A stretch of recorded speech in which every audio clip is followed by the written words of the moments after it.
আসছে গোপাল, যাচ্ছে গোপাল, ভাবছে গোপাল, হাসছে গোপাল, আসছে গোপাল, যাচ্ছে গোপাল, ভাবছে গোপাল, হাসছে গোপাল। যুগের পরে যুগ কেটে যায়, মানুষ তাকে ভোলে না। যুগের পরে যুগ কেটে যায়, মানুষ তাকে ভোলে না। চলে না রে, চলে না রে, চলে না রে, চলে না, চলে না রে, চলে না রে, কাকে ছাড়া চলে না। কে সে পরিচয় কি তার? হাসির রাজা, জ্ঞানের রাজা, রসিক রাজা গোপাল ভাঁড়। হাসির রাজা, জ্ঞানের রাজা, রসিক রাজা গোপাল ভাঁড়। হাসির রাজা, জ্ঞানের রাজা। কি গো, সে কখন থেকে দেখছি বুড়িতে হাত বোলাচ্ছ। ওই রাজসভায় যেতে হবে তো নাকি? জানো তো গিন্নি, আজ না সকালে প্রাতঃক্রিয়াটা ঠিক জুৎসই হয়নি বুঝলে। তা হবে না, কাল রাতের খাবারের কথা মনে নেই? যেভাবে তুমি গন্ডে পিন্ডে গিললে, যেন মনে হয় এই প্রথমবার ভাতে থালা চোখে দেখলে। হ্যাঁ, কি যে বলো গিন্নি, ওই সামান্য খাবারকে কিনা তুমি বলছো এত। গোপাল দাদু, গোপাল দাদু, আমরা এসে গেছি। আরে পুটি, তোদের দাদুর যেমন রাজসভায় যাওয়া ডকে উঠেছে, তোদের পড়াশোনাও তেমনি শিখে উঠলো নাকি? কেন দিদা? না মানে পড়াশোনা ছেড়ে সকাল সকাল যে দাদুর কাছে গন্নে দিয়ে পড়লি, এই তাই বলছিলাম আর কি। না না দিদা, আমরা তো রোজই নিয়ম করে পাঠশালায় যাই। জানো তো, এখন আমাদের পাঠশালায় ইংরাজি শেখাচ্ছে। তাই নাকি? বাহ, এটা খুব ভালো কথা। আচ্ছা দাদু, তুমি হ্যাপি নিউ ইয়ার এই কথাটার মানে জানো? আরে কেন জানবো না, নিশ্চয় জানি। কই তাহলে বলো তো দেখি। শোন, আমরা যেমন নতুন বছরকে নববর্ষ বলি, ঠিক তেমনি ইংরেজরা তাদের নতুন বছরকে হ্যাপি নিউ ইয়ার বলে। বাহ দাদু, তুমি তো দেখছি অনেক কিছু জানো। জানার জন্য জীবন। যাই হোক, কদিন পরেই তো নিউ ইয়ার মানে ইংরেজি নববর্ষ। আমরা সবাই মজা করবো বুঝলি, হই হুল্লোড় করবো। কি মজা, দারুণ মজা। তাহলে আমরাও সবাইকে হ্যাপি নিউ ইয়ার বলবো। আরে বলবি বই কি, আর শুধু তোরাই নয়, তার সাথে আমিও সবাইকে বলবো হ্যাপি নিউ ইয়ার। বেশ মজা হবে। দারুণ মজা হবে।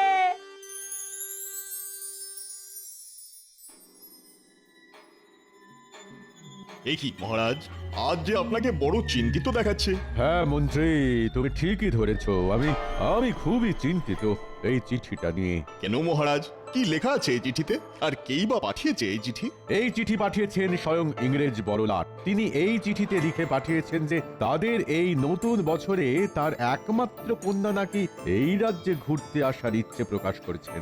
এ তো খুব ভালো কথা মহারাজ। তা কবে আসছেন এই মেম? আগামীকাল। কিন্তু কিন্তু কিন্তু কি মহারাজ? রাজকোষের অবস্থা তো খুব ভালো নয় মন্ত্রী। তার উপর নবাব যে এই বছরে দ্বিগুণ খাজনা চেয়ে বসে আছেন। এখন তুমিই বলো, যদি এই ইংরেজ মেম সাহেবের তদবির ঠিকঠাক করতে না পারি, তাহলে তো ইংরেজ বড়লাট আমার গর্দান নেবেন। মহারাজ, যদি কিছু মনে না করেন, তাহলে আমার মাথায় একটা দারুণ বুদ্ধি এসেছে। তা এতক্ষণ বলনি কেন মন্ত্রী? তাড়াতাড়ি বলো। হ্যাঁ মহারাজ, আপনার যে বিষ পুকুরটা আছে না, সেটা আপনি রাজা কৃষ্ণচন্দ্রকে বেচে দিন। তুমি কি বলছো মন্ত্রী? তুমি তো খুব ভালো করেই জানো যে ওই বিষ পুকুর এক অভিশপ্ত পুকুর। যেখানে একবার কেউ পা দেয়, সে তো আর ফিরে আসে না। সেই জন্যই তো বলছি মহারাজ, আপনি একবার ঠান্ডা মাথায় ভেবে দেখুন। ওই পুকুর তো আপনার এমনিতেই অব্যবহারযোগ্য। যদি ওই পুকুরটা আপনি একেবারে বেচে দিতে পারেন, তাহলে একদিকে যেমন আপনার অর্থ সংকট কমবে, ঠিক তেমন অন্যদিকে এই ইংরেজ মেমের অতিথি আপ্যায়নের খরচও খুব সহজেই আপনি জোগাড় করে উঠতে পারবেন। এটা কিন্তু মন্দ বলনি। কিন্তু মন্ত্রী, যদি কৃষ্ণচন্দ্র কোনোভাবে বিষ পুকুরের আসল রহস্যের কথা জেনে যায়? আমরা জানালে তবে তো জানবে মহারাজ। হ্যাঁ, তাহলে আজই আমি আমার প্রস্তাবটা চিঠিতে কৃষ্ণচন্দ্রকে জানিয়ে দিই। প্রণাম মহারাজ। খাম্বাজরাজ আপনার জন্য এই বিশেষ পত্রটি পাঠিয়েছেন। তাই বুঝি? কই কই দাও দেখি। তাহলে মহারাজ, এবার আমাকে আজ্ঞা দিন। হ্যাঁ হ্যাঁ, এসো এসো। মন্ত্রী, খাম্বাজরাজ লিখেছেন যে তার একটা পুকুর তিনি আমায় নাকি 117টি মোহরের বিনিময়ে বিক্রি করতে চান। বাহ, এ তো খুব ভালো কথা মহারাজ। এত কম মোহরের বিনিময়ে আপনি এত বড় একটা পুকুর পাচ্ছেন। নিয়ে নিন মহারাজ, আজই নিয়ে নিন। কিন্তু মহারাজ, আমার কাছে প্রশ্ন হচ্ছে যে খাম্বাজরাজ কেন আপনাকে এত কম মোহরের বিনিময়ে এই পুকুরটি বিক্রি করছেন? ঠিক বলেছ গোপাল, এটা তো ভেবে দেখিনি। এই যে গোপাল, তুমি কি একটু চুপ করবে? মহারাজ, ছাড়ুন তো গোপালের কথা। আপনি এটা কেন ভাবছেন না যে জলের দরে একটা আস্ত পুকুর পেতে চলেছেন? আর মহারাজ, আর এটাই হবে ইংরাজি নববর্ষের আপনার তরফ থেকে রানীমাকে একটা ছোট্ট উপহার। কি কেমন হবে বলুন তো ব্যাপারটা? হ্যাঁ হ্যাঁ মন্ত্রী, কথাটা তো তুমিও খুব একটা খারাপ বলছো না। না না গোপাল, আমি ঠিক করেছি যে আমি পুকুরটা কিনবো। কিন্তু মহারাজ, কোনো কিন্তু নয় গোপাল। এই না মন্ত্রী, 117টা মোহর। এটা নিয়ে তুমি সোজা যাও খাম্বাজরাজের কাছে আর বলবি যে আগামীকালই আমি আর গোপাল যাচ্ছি ওই পুকুর পরিদর্শনে। যথাজ্ঞা মহারাজ, এই আমি এক্ষুনি বেরোলাম। ভালোই হলো, এই সুযোগে আমিও এখান থেকে 5টা মোহর গেরিয়ে নেব, আর মহারাজ একটিও পাবেন না। না, আমার মন বলছে যে মহারাজ নিশ্চয়ই কোনো একটা জালে জড়াতে চলেছেন। ঠিক আছে, আগে তো যাই, তারপর না হয় দেখবো যে কত জালে কত মাছ। প্রণাম নেবেন খাম্বাজরাজ। আরে কৃষ্ণচন্দ্রের মন্ত্রী যে, এসো এসো। মহারাজ কৃষ্ণচন্দ্র আপনার কথায় রাজি হয়ে এই 117টি মোহর পাঠিয়েছেন। এই নিন, ধরুন। বাহ বাহ, আরে এই যে মন্ত্রী ওই রকম ভাবে দাঁড়িয়ে থাকলে হবে? আরে ওর হাত থেকে ওই মোহরের থলিটা নাও। এই নিন মহারাজ। তাহলে মহারাজ, থলির মোহরগুলো একবার গুনে নি। না না মন্ত্রী, তার কোনো দরকার নেই। আমার কৃষ্ণচন্দ্রের ওপর পুরো বিশ্বাস আছে। আচ্ছা কৃষ্ণনগর মন্ত্রী, তোমাদের মহারাজ কৃষ্ণচন্দ্র এইখানে আসছেন কবে? আগে আগামীকাল। আগামীকাল গোপালকে সঙ্গে নিয়ে আসছেন আপনার ওই পুকুর পরিদর্শনে। তাহলে মহারাজ, এবার কি আমি পুকুরের দলিলটা সঙ্গে নিয়ে যেতে পারি? অবশ্যই, এই নাও ধরো। তাহলে মহারাজ, এবার আমায় আজ্ঞা দিন। আমি না হয় আগামীকাল আবার মহারাজের সঙ্গেই এইখানে আসব। ঠিক আছে মন্ত্রী, এবার তুমি এসো।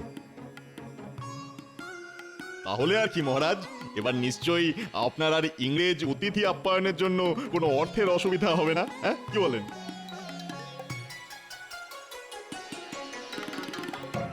সাবধানে যাবেন মহারাজ। হ্যাঁ হ্যাঁ রানী, ও নিয়ে তুমি একদম চিন্তা করবে না। আমার সঙ্গে মন্ত্রী আর গোপাল তো আছেই। মহারাজ, এবার চলুন, অনেক দেরি হলো যে। হ্যাঁ হ্যাঁ গোপাল, চলো চলো চলো।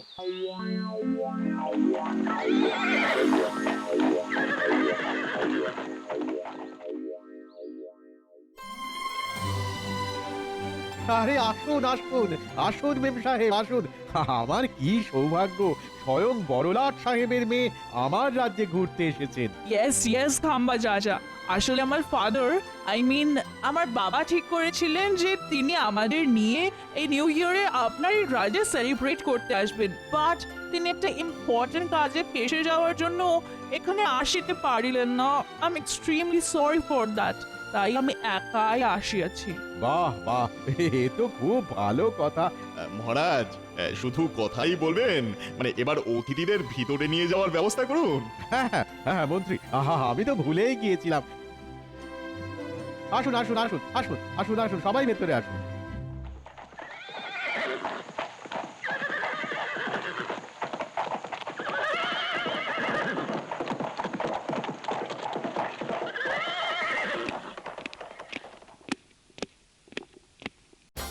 মহারাজ, কৃষ্ণনগর থেকে স্বয়ং মহারাজ কৃষ্ণচন্দ্র তার মন্ত্রী এবং গোপালকে সঙ্গে নিয়ে এসেছেন। তাই নাকি? তা দাঁড়িয়ে কেন, তাড়াতাড়ি যাও, ওনাদেরকেও ভেতরে নিয়ে এসো। আহামক কোথাকার। আরে কৃষ্ণচন্দ্র যে, এসো এসো এসো। না আসলে হয়েছে কি, আপনার কাছ থেকে যে পুকুরটা আমি কিনেছিলাম সেটা দেখার জন্য এই গোপাল যা বায়না জুড়েছিল না, যে কি বলবো। তা বেশ তো, এর তো খুব ভালো কথা। কিন্তু কৃষ্ণচন্দ্র, ওই পুকুরটা যে এই মুহূর্তে আমি তোমায় দেখাতে পারবো না। কেন? দেখানো যাবে না কেন?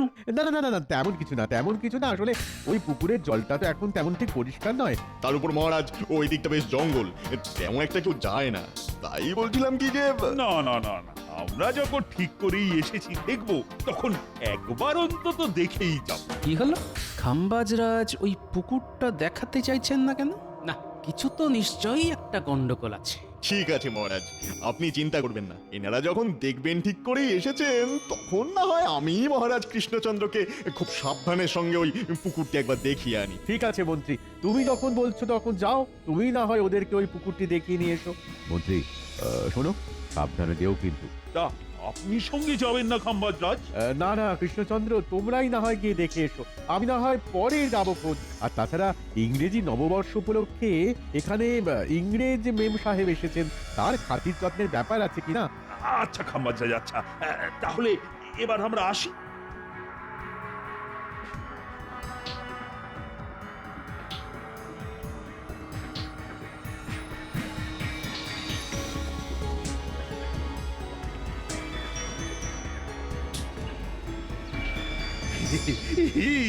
দেখেছো মন্ত্রী, দেখো দেখো, এই যে সত্যি খুব বিশাল পুকুর। হ্যাঁ হ্যাঁ মহারাজ, কি ঝকঝকে আর তকতকে জল। উফ, দেখেই যেন জল পিপাসা পেয়ে গেল। কি কি দেখছি, পাশের ছোট পুকুরের জলটা কেমন হাওয়ায় ঢেউ খেলছে, অথচ এটা এত বড় পুকুর হয়েও এই পুকুরের জলটা কেমন স্থির। না, ব্যাপারটা তো কিরকম সন্দেহজনক মনে হচ্ছে।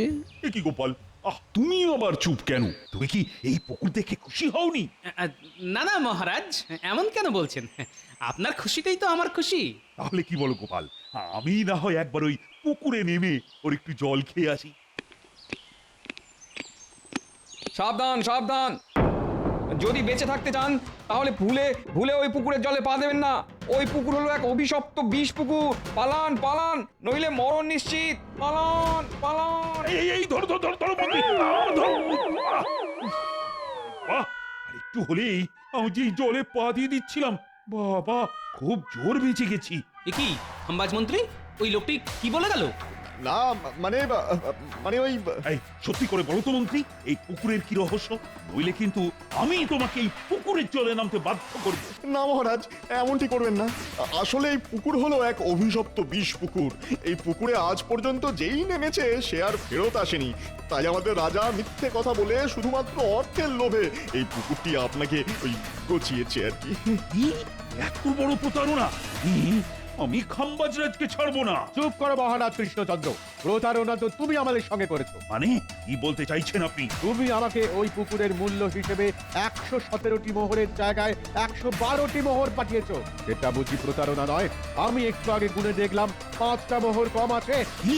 এটা কি করে হয়? আমি তো মন্ত্রীকে দিয়ে। ওরে বাবা, এবার আমি কি করি? হে ভগবান, এবার যে আমার কি হবে? মহারাজ, এটাও বুঝলেন না যে আপনার সাথের মন্ত্রী মশাই ওই মোহরগুলো গেরিয়েছেন? মন্ত্রী, আমায় ক্ষমা করে দিন মহারাজ, আর কখনো এইরকম হবে না। ক্ষমা করবেন খাম্বাজরাজ, আমি এর জন্য খুবই দুঃখিত। আমি যে এই মন্ত্রীকে যে কি করবো না। মহারাজ, এখন মন্ত্রী মশাইকে ছেড়ে আগে চিন্তা করুন যে এই পুকুরটি নিয়ে এখন আপনি কি করবেন। হ্যাঁ গোপাল, তুমি ঠিকই বলেছো। আরে আমার সাধের এতগুলো মোহর। আর হ্যাঁ মন্ত্রী, তুমি কিন্তু এটা ভুলেও ভাববে না যে আমি তোমাকে ছেড়ে দিলাম। তোমার এই শাস্তি আপাতত আমি তুলে রাখলাম, পরে সুদে আসলে সব মেটাবো। আমায় ক্ষমা করে দিন।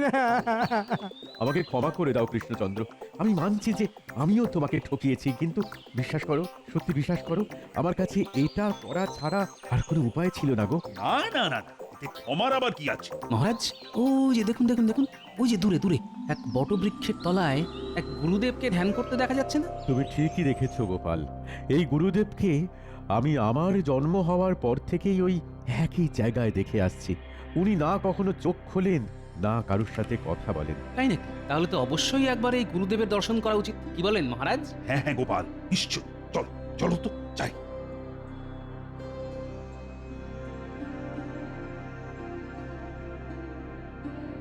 প্রণাম গুরুদেব। কি আশ্চর্য! এসো গোপাল, আমি জানতাম যে একদিন তুমি ঠিকই আসবে আমার কাছে। এ কি গুরুদেব, আপনি আমার নাম জানলেন কিভাবে? আমি সব জানি গোপাল, কিন্তু এও জানি যে তুমি এখানে কেন এসেছো। আমি আমি তোমারই মতো একজন পুণ্যাত্মার সন্ধানে ছিলাম, আর তুমি হলে সেই পুণ্যাত্মা, আর তাই তুমি আমার ধ্যান ভেঙেছো। তাহলে গুরুদেব, আপনি যখন সবই জানেন, তখন না হয় আপনি এই বিষ পুকুরের হাত থেকে কিভাবে রেহাই পাওয়া যায় তার একটা উপায় বলে দিন। শোনো গোপাল, সেই উপায়ই তো তোমাকে খুঁজে বার করতে হবে। এই এই নাও, এটা ধরো। এটা নিয়ে কি করব গুরুদেব? একমাত্র এই তীর দিয়েই তুমি ওই জল রাক্ষসকে মারতে পারবে। আর একটা কথা সব সময় মনে রেখো, জলে থাকা অবস্থায় জল রাক্ষসকে কিন্তু তুমি বধ করতে পারবে না। ধন্যবাদ গুরুদেব। এবার আমি চলি গোপাল, আমার কাজ শেষ। আশীর্বাদ করি তুমি যেন জয়ী হও। What happened? আমি রাজে ঘুরিতে এসে এইসব কি দেখে দিচ্ছি? কোথায় প্রোগ্রাম হবে, সেলিব্রেট হবে? কিছু মনে করবেন না মেম সাহেব, আমি আপনাকে সব কথা খুলে বলছি। আসলে আসলে হয়েছে কি, এই পুকুরে এক বিশাল মৎস্যরূপী জল রাক্ষস আছে। যদিও তাকে এখনো কেউ তেমন ভাবে দেখেনি, তবে লোকে নাকি বলে যে এই পুকুরের জলে যদি কেউ নামে তাহলে সে আর ফেরত আসে না। ও মাই গড, হোয়াট হ্যাপেন্ড? এ কি বলিতেছেন আপনি? ঠিকই বলছি মেম সাহেব, আর এই কথাটাই আমি মহারাজ কৃষ্ণচন্দ্রের কাছ থেকে লুকিয়েছিলাম, আর তাকে ঠকিয়ে এই পুকুরটা আমিই বিক্রি করেছিলাম। আমায় ক্ষমা করো কৃষ্ণচন্দ্র, আসলে আমার না কোনো উপায় ছিল না। কাঁদবেন না খাম্বাজাজ, কাঁদবেন না। আমি সব বুঝেছি। আমিও আপনার জায়গায় থাকলে হয়তো ঠিক এটাই করতাম। যাক বাবা, এই জল রাক্ষসের জন্য আমি এই যাত্রায় বেঁচে গেলাম। কিন্তু মহারাজ, এখন চিন্তার বিষয় হলো যে এই জল রাক্ষসকে কিভাবে ধরা যায়। মহারাজ, আমার মাথায় একটা দারুণ বুদ্ধি এসেছে। তাই নাকি গোপাল? তো বলো বলো, কি সেই বুদ্ধি? তবে শুনুন মহারাজ, আর আপনিও শুনুন খাম্বাজরাজ, আপনাকে ছিপ দিয়ে মাছ ধরতে পারে এমন বেশ কিছু দক্ষ লোক জোগাড় করতে হবে। তাদের দিয়ে কি হবে গোপাল? দেখুন মহারাজ, আমরা সেই মৎস্য শিকারীদের ছিপ দিয়ে এই পুকুরের ধারে বসিয়ে দেব সেই মৎস্যরূপী জল রাক্ষসকে ধরার জন্য। দেখেছেন মহারাজ, গোপালের কত বুদ্ধি। উনি নাকি ছিপ দিয়ে মৎস্যরূপী জল রাক্ষসকে ধরবেন। তাহলেই হয়েছে। দেখো মন্ত্রী, তুমি কি এইবার মানে মানে চুপ করবে? বলে কিন্তু আমি এখনই তোমাকে এই ছিপের বড়শিতে গেঁথে ওই পুকুরের জলে ফেলে দেবো। না না, ঠিক আছে ঠিক আছে, এই আমি চুপ করলাম। ঠিক আছে গোপাল, আমি এক্ষুনি সব ব্যবস্থা করে ফেলছি।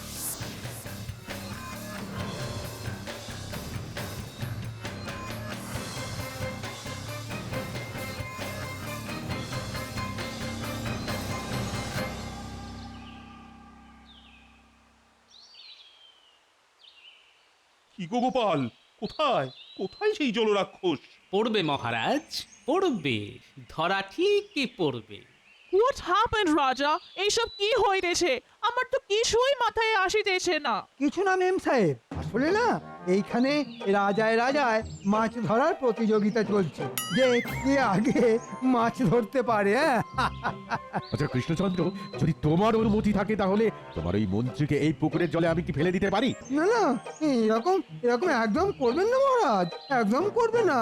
তাহলে এবার একটা কথাও না বলে চুপটি করে দাঁড়াও।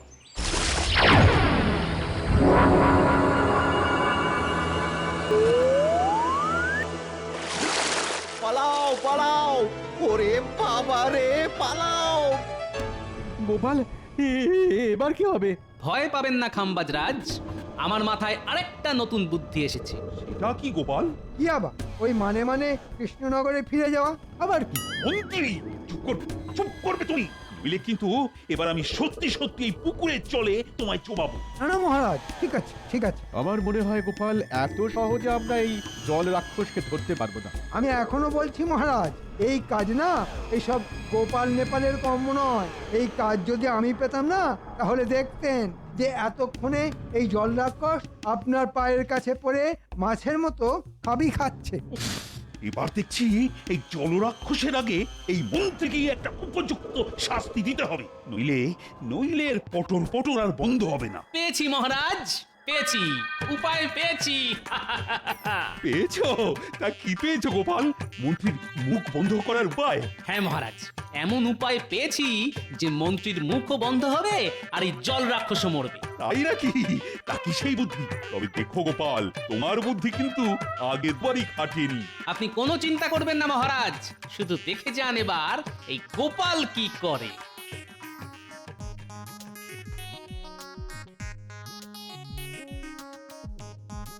ও মা গো, এবার আমার কি হবে গো?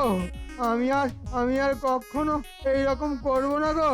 ও মা কেন? গো। চুরি করার সময় মনে ছিল না? ঠিকই করেছে গোপাল। এর মতন বদমাইশকে ওই জলরাক্ষসকেই খাইয়ে দেওয়া উচিত। এটা কি গোপাল? এই কপিকল হলো একটা বড় মাপের বড়শি, আর মন্ত্রীমশাই হলেন তার টোপ। অর্থাৎ ওই মৎস্যমুখী জলরাক্ষস যখনই মন্ত্রীমশাইকে খেতে লাফাবে, তখনই ওই 4 জন প্রহরী দড়ি ধরে টানবে, আর অমনি মন্ত্রীমশাই উপরের দিকে উঠে যাবে, আর আমিও তখনই ওই গুরুদেবের দেওয়া তীর দিয়ে ওই জলরাক্ষসকে মারব।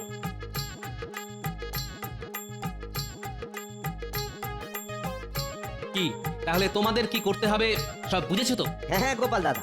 তাহলে তোমরা শুধু আমার দিকে লক্ষ্য রেখো, যেই আমি চোখ মারবো আর অমনি তোমরা দড়ি ধরে টান মেরো, ঠিক আছে? ঠিক আছে।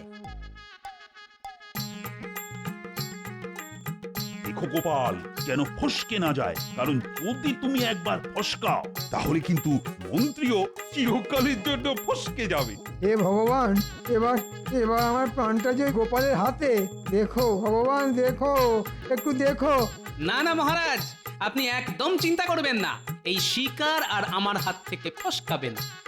মহারাজ, এইভাবে আমার মাছের খাবার বানাবেন না, বানাবেন না। ও মা গো, কেউ তো আমায় বাঁচাও।